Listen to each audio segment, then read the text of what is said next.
একজন ওই যে বনগাঁ এলাকার একজন এমএলএ, নাম তার অসীম সরকার, তাই না? সে বলছে কোরআন মাজিদের ভুল আছে। কি ভুল? বললো কোরআন হলো মানবতা বিরোধী। জোরে বলুন নাউজুবিল্লাহ। কেন? বলছে এতে লেখা আছে কি, যেখানে অমুসলিমদের পাবে সেখানেই তাদেরকে ধরো, তাদেরকে বন্দি করো, তাদেরকে হত্যা করো। এই কথা বলে সোশ্যাল মিডিয়া গরম করেছে কি করেনি? হ্যাঁ, বিভিন্ন জায়গায় প্রতিবাদ হয়েছে। জি, বিভিন্ন থানাতে তার নামে এফআইআরও হয়েছে। কারণ মুসলমান সব সহ্য করতে পারবে, কোরআন, আল্লাহ এবং নবীর অপমান আমরা সহ্য করতে পারবো না। কারণ এটি হলো আমাদের ঈমান। ভাই, কোরআন মাজিদের যে সূরা নিয়ে এসে বলছে, এই সূরাটার নাম হলো সূরা তওবা। কোরআন মাজিদের টোটাল 114টি সূরা আছে। তার মধ্যে 86টি সূরা মক্কাতুল মুকাররমায় অবতীর্ণ হয়েছে, আর 28টি সূরা মদিনাতুল মুনাওয়ারায় অবতীর্ণ হয়েছে। তো মক্কায় অবতীর্ণ সূরাগুলিকে বলা হয় সূরাতুল মাক্কিয়া, আর যেগুলি 28টি মদিনায় অবতীর্ণ হয়েছে এই সূরাগুলিকে বলা হয় মাদানিয়া। আমার ভাইজানেরা, তো 10 পারায় একটি সূরা রয়েছে, এই সূরার নাম হলো সূরা তওবা। এই সূরার ভিতরে 193টা আয়াত আছে। আর এই সূরাটা মদিনা শরীফে অবতীর্ণ হয়েছিল। এই সূরার আগে কোনো বিসমিল্লাহ নাই। এই সূরার আরেক নাম হলো সূরা বারিয়া। আমার ভাইজানেরা, জওয়ানেরা, যুবকেরা, সূরা তওবা, তওবা শব্দের অর্থ হলো ফিরে আসা। ভাই, এই যে লোকটা বলছে যে অমুসলিমদের ব্যাপারে এই কথা ওখানে লেখা আছে, এটা সম্পূর্ণ মিথ্যা, বানোয়াট, এবং সে এটাকে না বুঝে না জেনেই, সে যেহেতু তার শিক্ষাগত যোগ্যতা ওই পেপার পত্রিকায় ভেসে উঠেছে 4 পাস, সে কোরআন সম্পর্কে কি জানবে? সে একটা মিথ্যা বানোয়াট কথা বলে আজকে বাজার গরম করছে কোরআন মাজিদের নামে মিথ্যা অপবাদ দিয়ে। জোরে বলুন নাউজুবিল্লাহ। ভাই, এর প্রতিবাদ করা দরকার আছে না নাই? যদি আমরা চুপচাপ বসে থাকি ঈমান থাকবে বলে মনে হয়? জি, যদি এর প্রতিবাদে আমরা সোচ্চার না হই তাহলে কিন্তু আল্লাহর কাছে ধরা পড়তে হবে। আল্লাহ বলবেন যে আমার কোরআন মাজিদ নিয়ে তারা বাজে কথা বলেছিল, আর তোমরা কি করেছিলে? ঘুমিয়েছিলে। তোমরা প্রতিবাদের আওয়াজ উঁচু করনি, তোমরা চুপচাপ এটি মজা দেখেছিলে। অন্যায় যে করে আর অন্যায় যে সয়, দুজন কিন্তু সমান অপরাধী। কথা ঠিক বললাম না ভুল বললাম? এই জন্য দরকার আছে এটির প্রতিবাদ করা। এই প্রতিবাদের জন্য বিভিন্ন থানাতে তার বিরুদ্ধে এফআইআর হয়েছে এবং তাকে ডিবেটে ডাকা হয়েছে যে তুমি যে বলছো এই ব্যাপার, তো এই ডিবেটে তুমি আসো। এর আগে পরে কিছু না বুঝে হঠাৎ করে দুম করে একটা আয়াত বলে দিলে। হ্যাঁ, কোরআন মাজিদের সূরা তওবায় 193টা আয়াত, আর সেখান থেকে সূরা তওবার 5 নম্বর আয়াতটাকে টেনে নিয়ে সে এই কথাগুলি বলছে। আমার ভাইজানেরা, আমি আপনাদেরকে শুনিয়ে দেব সে যে কথাগুলি বলছে এটা সম্পূর্ণ মিথ্যা, এবং সে আগে পরে না পড়েই এই কথাটা হঠাৎ করে সে বলে দিচ্ছে। এটা সম্পূর্ণ মানবতা বিরোধী, ইসলাম বিরোধী। ইসলাম হলো শান্তির ধর্ম, ইসলাম হলো সাম্যবাদের ধর্ম, ইসলাম হলো মানবতার ধর্ম, ইসলাম শান্তি শৃঙ্খলার কথা বলে। আর আজকে তারা ভুলভাল ব্যাখ্যা করে তারা এই সমাজে বিশৃঙ্খলা তৈরি করার চেষ্টা করছে। তার জবাবে আমি আপনাদেরকে কিছু কথা শুনিয়ে দেব যেগুলি আপনাদেরও কাজে লাগবে যদি একটু মনোযোগ দিয়ে আপনারা শোনেন। ভাই, কোরআন মাজিদের সূরা তওবা হলো 10 পারায় আছে।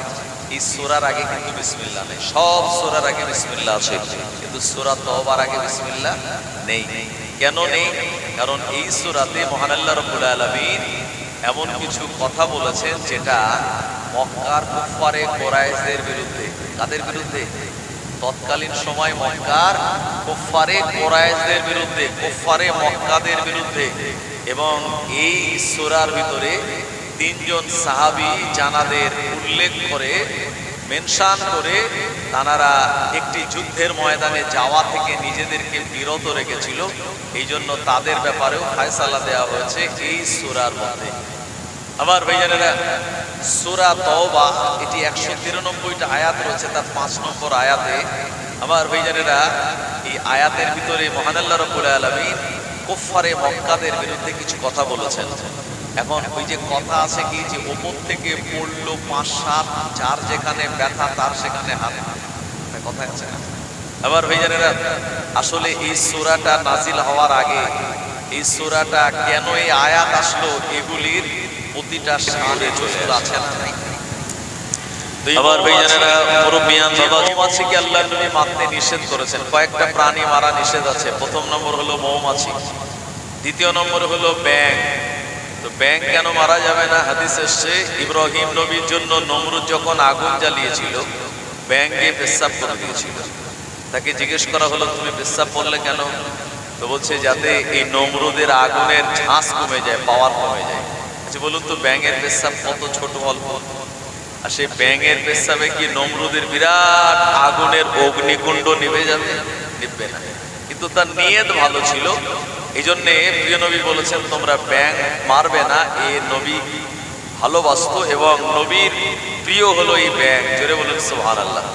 আর ব্যাঙও জানে মানুষ আমায় মারবে না, সেই জন্য আমাদের কাছাকাছি থাকে। ওই যে চুলোর পাড়ে বলুন, রান্নাঘরের পাশে বলুন, ঘরের কোনায় বলুন, মানে যে জায়গায় মানুষেরা থাকে, কোনো ব্যাঙগুলো কিন্তু ঠিক সেই সব কাছাকাছি থাকে। আর গিরগিটি গিয়ে ও ফু দিয়েছিল, তাকে জিজ্ঞেস করা হলে ফু দিলে কেন? তো বলছে, যাতে নমরুদের আগুন বেড়ে যায় তাই। আরে নমরুদের আগুন এই গিরগিটির ছোট্ট ফুঁয়ে কিন্তু বাড়বে না, কিন্তু নিয়ত খারাপ ছিল। এই জন্য নবীজি বলেছেন, তোমরা গিরগিটি দেখলেই মেরে দেবে, ওকে বাঁচিয়ে রাখবে না। এই জন্য হাদিস এসছে, জুমার দিন কেউ যদি গিরগিটিকে এক আঘাতে মারতে পারে, আল্লাহ তার নামায় আমলে 100 নেকি আর সওয়াব দেবেন। জোরে বলুন। 2 আঘাতে মারলে 50টা সওয়াব, 3 আঘাতে মারলে 25টা সওয়াব। এই গিরগিটি জানে মানুষ আমার শত্রু, এই জন্য মানুষ দেখলেও পালিয়ে চলে যায়, মানুষের থেকেও আড়াল করে দূরে থাকে, আর মানুষ দেখলেও রাগে লাল হয়ে যায়। কথা ঠিক কিনা? তৃতীয় যে প্রাণীটা মারা যায় না, সেটি হলো হুদহুদ পাখি। সুলাইমান নবীর জামানায়, সুলাইমান নবীর রাজ দরবারে থাকতো হুদহুদ পাখি।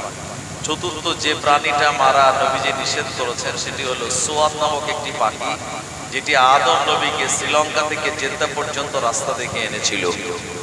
আর আরেকটি প্রাণী মারতে নবীজি নিষেধ করেছেন, সেটি হলো পিপিলিকা। 19 পারায় যে পিঁপড়ের নামে আল্লাহ একটা সূরা দিয়েছেন, সূরায়ে নামাল। এই পিপিলিকা, পিঁপড়ে, এদেরকে মারতে নবীজি নিষেধ করেছেন। কেন? বললো, যে এলাকায় যখন বন্যা আসে, তো বন্যা আসার আগাম সংবাদ এই পিঁপড়েগুলো দিতে পারে। শুধু তাই নয়, জামজাম কুয়া প্রিয় নবীর দাদু আব্দুল মুতাল্লিবকে দিয়ে আল্লাহ খুঁড়িয়েছিলেন। আর জামজাম কুয়া কোথায় খুঁড়লে পাবো? তো স্বপ্নে তানাকে বলা হলো, যেখানে পিঁপড়েরা বাসা বেঁধেছে ওখানে খুঁড়লে আপনি জামজাম পাবেন। তাই পিঁপড়েগুলি মারা নিষেধ। এরপরে মৌমাছি, এটা মারা যাবে না। তো যে কথা বলতেছিলাম, তো নবীজির কাছে একটা মৌমাছি আসলো। আর আমাদের নবী হলেন এমন একজন নবী, যিনি সব প্রাণীদের ভাষা বুঝতে পারতেন। জোরে বলেন সুবহানাল্লাহ। ভাই, আমরা বাঙালি যদি এখানে কেউ ইংরেজিতে এসে বলে what is your name, how are you, এসব যদি জিজ্ঞেস করে, আমরা অনেকে কি বলছে বুঝতে পারবো না। আমার ভাইয়ানেরা, কিন্তু প্রিয় নবী সাল্লাল্লাহু আলাইহি ওয়াসাল্লামের কাছে যে ভাষাই বলা হোক না কেন, তিনি বুঝতে পারতেন। শুধু তাই নয়, সমস্ত প্রাণীদের ভাষাও, তাদের সঙ্গে কথা বলার ক্ষমতা আল্লাহ আমাদের নবীজিকে দিয়েছিলেন। জোরে বলুন। মৌমাছি নবীজির কাছে এসেছেন, মৌমাছিকে নবীজি বলছেন, মৌমাছি বসো, তোমাকে একটা প্রশ্ন করি। কি প্রশ্ন? বললো, তুমি বিভিন্ন ফুল থেকে মধু সংগ্রহ করো, কিন্তু সব ফুলের মধু তার একরকম নয়। সর্ষে ফুলের মধু একরকম, তিলের মধু আর একরকম, সুন্দরবনের গরান গাছের ফুলের মধু আর একরকম, বিভিন্ন সজনে গাছের যে ফুল তার মধু আর একরকম। তো কোন ফুলের মধু টক, কোন ফুলের মধু একটু বেশি মিষ্টি, কোন ফুলের মধু একটু কম মিষ্টি, কোন ফুলের মধু ঝাঁঝালো।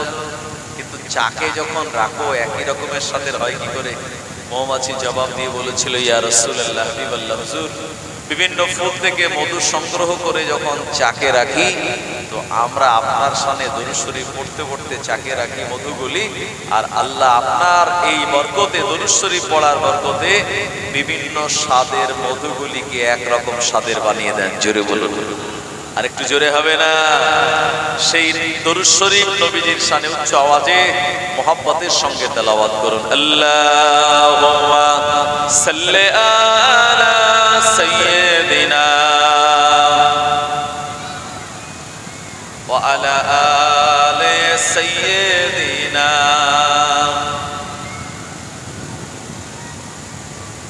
فلک پر چاند جیسا ہے نبی کا نام ایسا ہے فلک پر چاند جیسا ہے نبی کا نام ایسا ہے دلوں سے غم مٹاتا ہے محمد نام ایسا ہے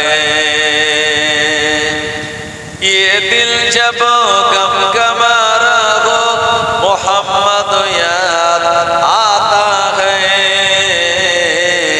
یہ دل جب غم گمارا ہو محمد یاد آتا ہے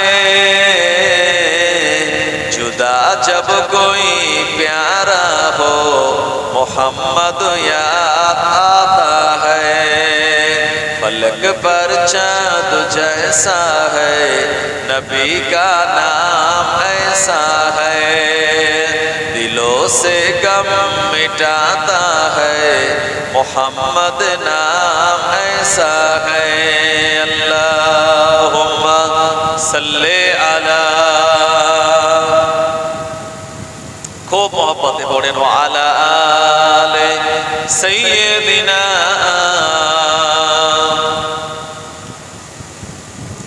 وہ شہر محبت جہاں مصطفیٰ ہے وہی گھر بنانے کو دل چاہتا ہے وہ شہر محبت جہاں مصطفیٰ ہے وہی گھر بنانے کو دل چاہتا ہے وہ سونے سے کنکر وہ چاندی سے مٹی نظر میں بسانے کو دل چاہتا ہے جو پوچھا نبی نے کہ کچھ گھر پہ چھوڑا تو صدیق اکبر کے ہونٹوں پہ آیا وہ مال و دولت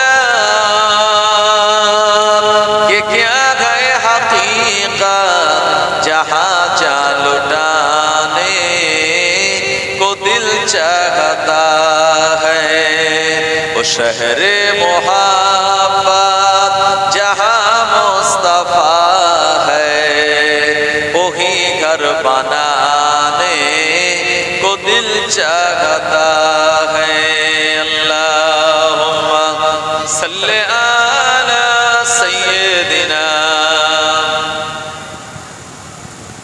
وعلی آل سیدنا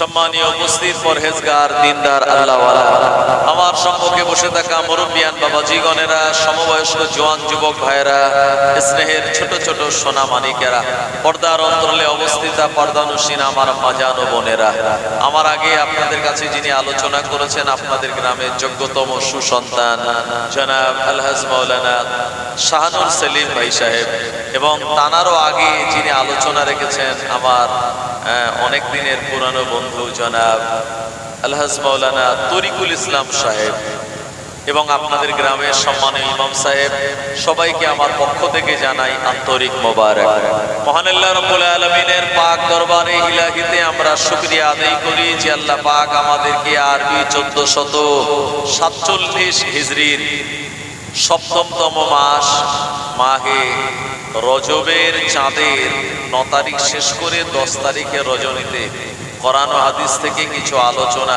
শোনার মতো তৌফিক দিয়েছেন যে আল্লাহ সেই মাবুদের দরবারে শুকরিয়া জ্ঞাপন করে প্রাণ খুলে উচ্চ আওয়াজে মহব্বতের সঙ্গে বলুন আলহামদুলিল্লাহ। তারপরে আমরা আমাদের প্রিয় নবী সরকারে দো আলম সৈয়দুল কওনাইন সুলতানে দারাইন नूर मुजस्सम आफ्ताब नबुवत महान अल्लाह रब्बुल आलमीन का प्यारा और तमाम उम्मतों का सहारा সেই নবীজির রওজায়ে আতহারে জানাই প্রাণ ভরা দুরুদ ও সালামের নজরানা মহব্বতের সঙ্গে বলুন সাল্লাল্লাহু আলাইহি ওয়াসাল্লাম। আমার ভাইজানেরা, এটি হলো মাহে রজবের চাঁদ। আপনারা জানেন এই চাঁদে আমাদের নবীজি কোথায় গিয়েছিলেন? কোথায় গিয়েছিলেন? মেরাজে গিয়েছিলেন। 27শে রজব আপনারা জানেন, এবং এই রাতটাকে শবে মেরাজ হিসাবে পালন করা হয়। নবীজি বলেছেন মাহে রজবের চাঁদ যখন উঠবে তোমরা আমার কাছে দোয়া চাইবে। কি দোয়া? আল্লাহুম্মা আল্লাহুম্মা বারিক লানা ফি শাহরি রাজাব ওয়া শাবান ওয়া বাল্লিগনা রমাদান। আল্লাহ, আপনি আমাদের মাহে রজব আর শাবানে বরকত দিন আর আমাদের রমজান মাস পর্যন্ত পৌঁছে দিন। জোরে বলুন সুবহানাল্লাহ, জোরে বলুন আল্লাহুম্মা আমিন। রমজান আসতে আর মাত্র 50 দিন বাকি। আল্লাহ এই 50 দিনের মধ্যে আমাদের বরকত দিক আর আমরা সবাই যেন রমজান মাস পর্যন্ত পৌঁছাতে পারি। আল্লাহ আমাদের দিয়ে ফরজ রোজাগুলি করিয়ে নেক। সবাই বলেন আল্লাহুম্মা আমিন। আমার ভাইজানেরা, আমরা হলাম জাতিতে মুসলমান, আমাদের ধর্মের নাম আল ইসলাম, আমাদের গাইডম্যান মুহাম্মাদুর রাসূলুল্লাহ, আর গাইড বুক হলো দি হলি কোরআন। কথা ঠিক কি না? এই যে কোরআনুল মাজিদ, এটি হলো আমাদের গাইড বুক। যে কোরআনুল মাজিদ সম্পর্কে আল্লাহ শুনিয়েছেন জালিকাল কিতাব লা রাইবা ফি, এর ভিতরে ভুল তো দূরের কথা, কোনো সন্দেহ পর্যন্ত নাই। জোরে বলুন সুবহানাল্লাহ। কোন কোরআনুল মাজিদ? যে কোরআনুল মাজিদ সম্পর্কে আল্লাহ বলেছেন ওয়া ইযা কুরিয়াল কুরআনু ফাসতামিউ লাহু ওয়া আনসিতু লাআল্লাকুম তুরহামুন। যখন কোরআন শরীফ তেলাওয়াত করা হবে তখন তোমরা কথা না বলে যদি কান লাগিয়ে চুপচাপ শ্রবণ করো তো লাআল্লাকুম তুরহামুন, তোমাদের উপরে আল্লাহ পাকের রহমত নাযিল হবে। জোরে বলেন সুবহানাল্লাহ। যে কোরআনুল মাজিদ সম্পর্কে আল্লাহ বলছেন লা ইয়ামাসসুহু ইল্লাল মুতাহহারুন, পবিত্রতা ছাড়া, পাক অবস্থায় ছাড়া আমার কোরআন শরীফ ধরো না। কেন ধরবে না? তানজিলুম মির রাব্বিল আলামিন, এটি মহান আল্লাহ রাব্বুল আলামিনের পক্ষ থেকে কোরআনুল মাজিদ অবতীর্ণ হয়েছে। এই কোরআনুল মাজিদ অবতীর্ণ হয়েছে নবীজির উপরে টোটাল 22 বছর 5 মাস 10 দিন ধরে। কোরআনুল মাজিদ অবতীর্ণ হলো প্রায় 1450 বছর হয়ে গেল। এই কোরআনুল মাজিদ নিয়ে অনেক মামলা হয়েছিল হাইকোর্টে, সুপ্রিম কোর্টে, কিন্তু কোনো মামলা টেকেনি। কথা ঠিক কিনা? কোনো মামলা টেকেনি। আমার ভাইজানেরা, যে কোরআনুল মাজিদকে বিনা ওযুতে ছোঁয়া যাবে না, আল্লাহ নিজে বলেছেন যে কোরআনুল মাজিদের কোন রকম ভুল তো দূরের কথা, সন্দেহ পর্যন্ত নাই। যে কোরআনুল মাজিদের একটা লাফজ পড়লে তার নামায় আমলে একটি হরফের বদৌলতে 10টা করে নেকি আর সওয়াব দেয়া হবে। অথচ আমাদের সমাজের কিছু লোক, মানে নেতা লোক, তারা কোরআনুল মাজিদের ভুল ধরছে। কি ধরে? হ্যাঁ, এই যে নাম ধরেই আপনাদেরকে বলবো, না হলে বুঝতে পারবেন না। একজন ওই যে বনগাঁ এলাকার একজন এমএলএ, নাম তার অসীম সরকার, তাই না? সে বলছে কোরআনুল মাজিদের ভুল আছে। কি ভুল? বললো কোরআন হলো মানবতা বিরোধী। জোরে বলুন নাউজুবিল্লাহ। কেন? বলছে এতে লেখা আছে কি, যেখানে অমুসলিমদের পাবে সেখানেই তাদেরকে ধরো, তাদেরকে বন্দি করো, তাদেরকে হত্যা করো। এই কথা বলে সোশ্যাল মিডিয়া গরম করেছে কি করেনি? হ্যাঁ, বিভিন্ন জায়গায় প্রতিবাদ হয়েছে। জি, বিভিন্ন থানাতে তার নামে এফআইআরও হয়েছে। কারণ মুসলমান সব সহ্য করতে পারবে, কোরআন, আল্লাহ এবং নবীর অপমান আমরা সহ্য করতে পারবো না। কারণ এটি হলো আমাদের ঈমান। ভাই, কোরআনুল মাজিদের যে সূরা নিয়ে এসে বলছে, এই সূরাটার নাম হলো সূরা তওবা। কোরআনুল মাজিদের টোটাল 114টি সূরা আছে। তার মধ্যে 86টি সূরা মক্কাতুল মুকাররমায় অবতীর্ণ হয়েছে আর 28টি সূরা মদিনাতুল মুনাওয়ারায় অবতীর্ণ হয়েছে। তো মক্কায় অবতীর্ণ সূরাগুলিকে বলা হয় সূরাতুল মাক্কিয়া, আর যেগুলি 28টি মদিনায় অবতীর্ণ হয়েছে এই সূরাগুলিকে বলা হয় মাদানিয়া। আমার ভাইজানেরা, তো 10 পারায় একটি সূরা রয়েছে, এই সূরার নাম হলো সূরা তওবা। এই সূরার ভিতরে 193টা আয়াত আছে। আর এই সূরাটা মদিনা শরীফে অবতীর্ণ হয়েছিল। এই সূরার আগে কোনো বিসমিল্লাহ নাই। এই সূরার আরেক নাম হলো সূরা বারিয়া। আমার ভাইজানেরা, জওয়ানেরা, যুবকেরা, সূরা তওবা, তওবা শব্দের অর্থ হলো ফিরে আসা।